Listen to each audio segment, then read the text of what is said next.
Wow, that is some huge news we're getting out of Overwatch today. Hey, hello, it's NoGo, and we're going to be doing something different today. We're going to be discussing the Overwatch Spotlight that just happened today, I think like 4 hours ago, so I'm a little late compared to the big streamers. But there is some huge information here that we need to discuss, and I feel like it's quite fitting for my channel as I have been playing Overwatch for a long time since the beginning, and for a lot of the stuff that we have seen throughout the years on my channel that has Overwatch related content.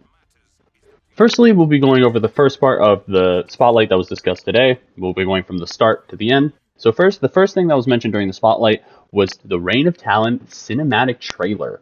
Wow, we haven't gotten one of these in a while in Overwatch. I can't even begin to describe how excited I was to see this in the spotlight. The last one we got was so long ago. I'd have to check which one it was, but it was so nice to see this back in Overwatch and in it was beautifully animated. Vendetta against Doomfist. I won't spoil too much of the cinematic if you haven't seen it for yourself, but essentially it is a showdown between Vendetta and Doomfist for the Reign of Talent again. Very cool story-wise. It has been leading up to this with every little comic they show, and it was nice to see the story of Overwatch develop after what happened in Overwatch 2 with, us losing kind of the story because of the problems we had with PvE. But that was a great way to open the spotlight, and I think really reinvigorated the hype that we need for this game that the cinematics brought. We've been asking for this for so long, and the cinematics bringing this was just such a good touch.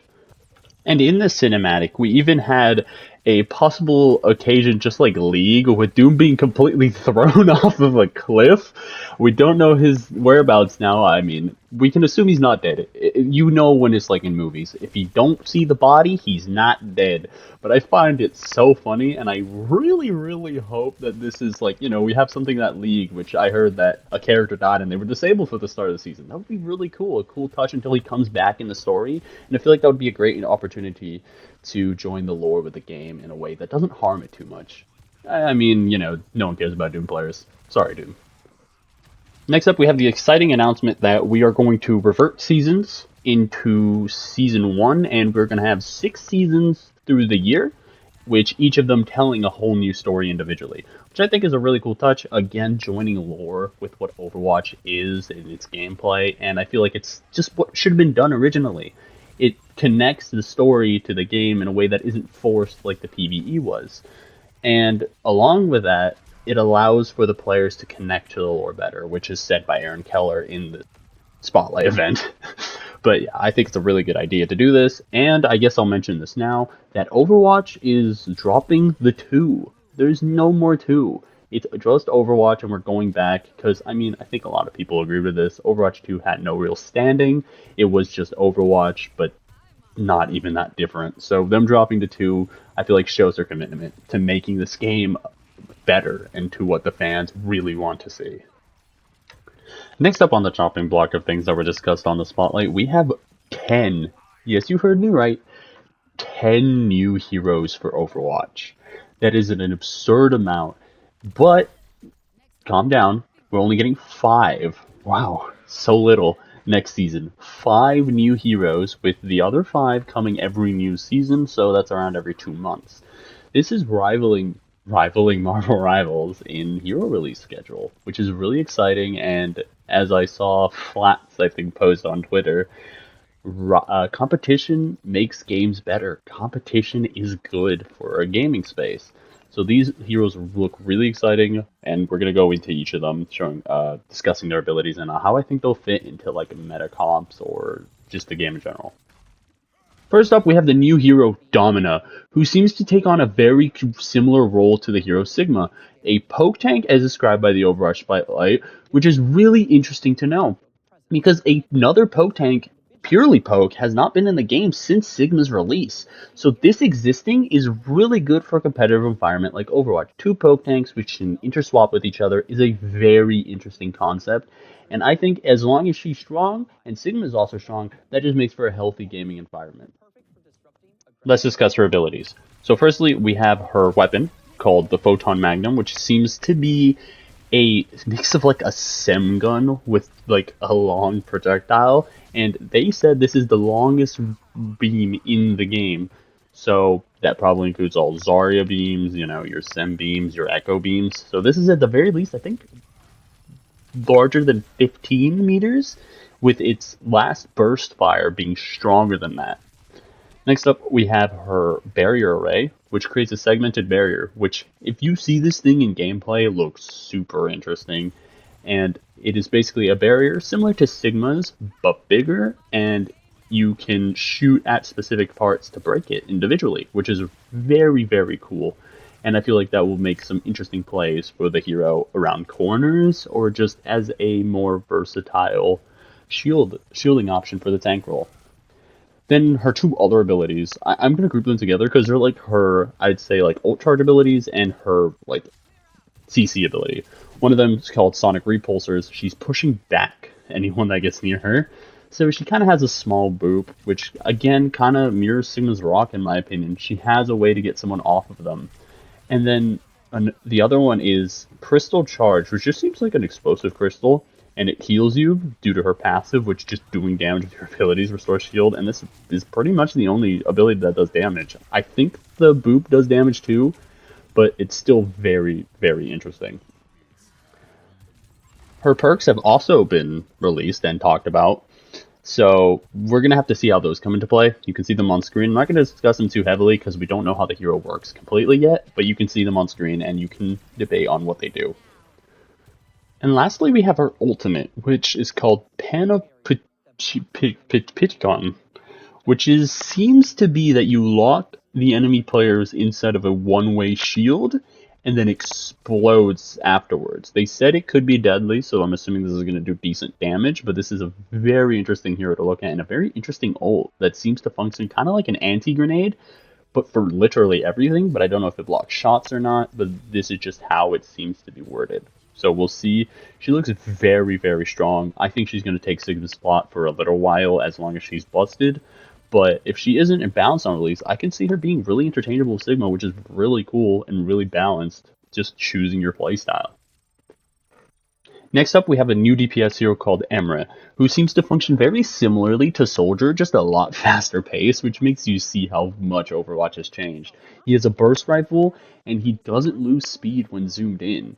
And to go over his basic abilities, he seems to have a little pistol, which is called the Siphon Master, which seems to be his little healing tool, kind of like a Soldier's Biotic Field. He pulls it out. It doesn't seem to do very much damage, but it heals him, and it is probably going to be his sustain tool in those long, drawn-out fights. Next, we have Cyberfrag, which is a grenade that bounces. The Spotlight described it as something you could use to engage, but honestly, I can just see this being similarly to the Hanzo's Arrow, which just gets random cheap kills. So, hey, might be a good idea. And then his ultimate, Override Protocol, seems to be a combination of Iadi's ult, but instead of firing Big Sun, you're firing small bullets or big bullets that explode. So, honestly, again, it's another hero that's going to take the hit scan role and honestly could probably take the spot of a Soldier, of a Sojourn, or an Ashe in the team comp, depending on just who's stronger. He seems like a more mobile version than a lot of these heroes, too. So this is a very, he might counter a lot of the slower hit scans like Ashe or Widow just because of his speed, and if you don't have the aim to keep up with him, he might be able to do a lot better. You can see here his minor perks here as well, which I will see more of when the game actually releases the character. Next up, we have a new support hero named Mizuki. From the gameplay, he seems to function very similarly to the other Japanese heroes. I don't know if he can wall ride. No, he can't. He can leap. Okay. Again, mobility seems to be very common with these Japanese heroes. But firstly, we have his weapon, which seems to be bouncing shurikens. That you know Genji, just a less damaging shuriken that can also bounce, which fits the support role pretty well. Next up, he can throw his hat. The healing cask ability, he's throwing his hat. You choose the first person, it bounces to 3 other people. Next up, you have Binding Chain, which seems to be a very good CC tool that hinders anybody it hits and can chain them down. Another anti-dive support, we love to see it. Again, like I mentioned earlier, he has a leaping ability, and his ultimate. A lot of people are comparing it to Inviswoman's from Marvel Rivals. It seems to be a barrier that doesn't let anything in and heals you. It just seems to be a better Invis Woman. So if you know what Invis Woman's ult did to Marvel Rivals, you'll know what this ult does, especially since it's better as well. He has a passive that heals nearby allies, and I'm pretty sure the Spotlight mentioned, if you hit abilities, this passive will ramp up, healing your allies more. You can see his perks, his minor and major. Again, we'll see how those pan out in actual gameplay when the character releases. Next up, we got the second new DPS hero named Anran, who seems very interesting. She wields 2 ults. I'm going to discuss those first because those seems very interesting. Vermilion Ascent, if you know Phoenix from Marvel Rivals, that's essentially her ultimate. She go up, slam down, big explosion, big boom. Next up is Vermilion Revival, which is if you die with this ult, I'm not sure if you're going to have the choice. They didn't really specify in the Spotlight. But if you die with this ultimate, you get rezzed, and there's a big explosion. Seems like such an interesting way to play. You're going to have to be careful. You're going to decide, do we kill her? Do we leave her alone? Obviously, she can't really be left alone. She seems like a very mobile hero with 2 movement abilities, that one of them doing damage in Dancing Blaze, Jesus. And from what we can see in the Spotlight, her main weapon sets people on fire, and her other one gets a buff from setting people on fire, making them do each shot do more damage if they are inflicted with fire. Kind of like Mauga. So who knows? This character might pair well with Mauga. Mauga can set them on fire, she can do more damage. It's really interesting that we have like a ignition chemistry in this game with Ashe, Mauga, and now Anran.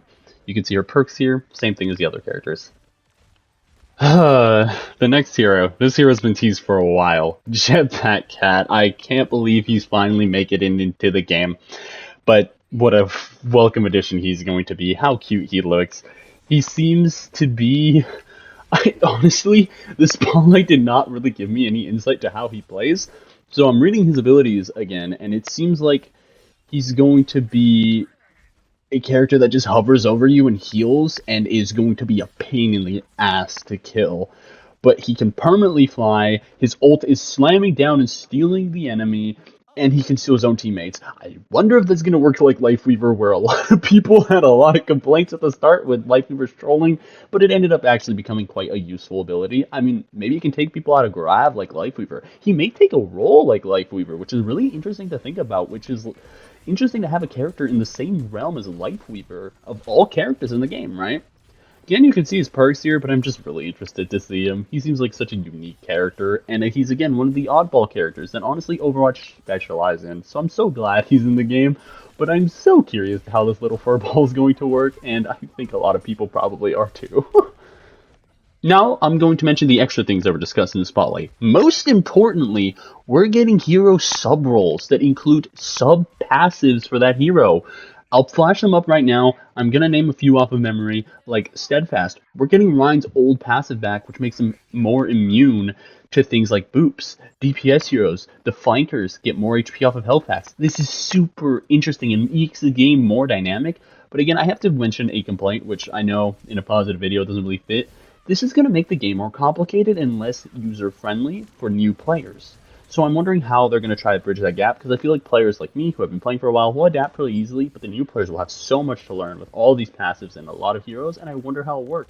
I mean, my complaints might not be justified. After all, Marvel Rivals is thriving, and it is a pretty big game with a lot of different abilities and a lot of different things like Overwatch. So it might not affect things in the long run. Next up, we have a new collab, and honestly, I could say I like this one. We have a Sanrio collab, Hello Kitty and Friends, and all I can say is Cinnamoroll has a skin with Kiri, and my wallet might be gone. Lucio's skin as well for Keroppi.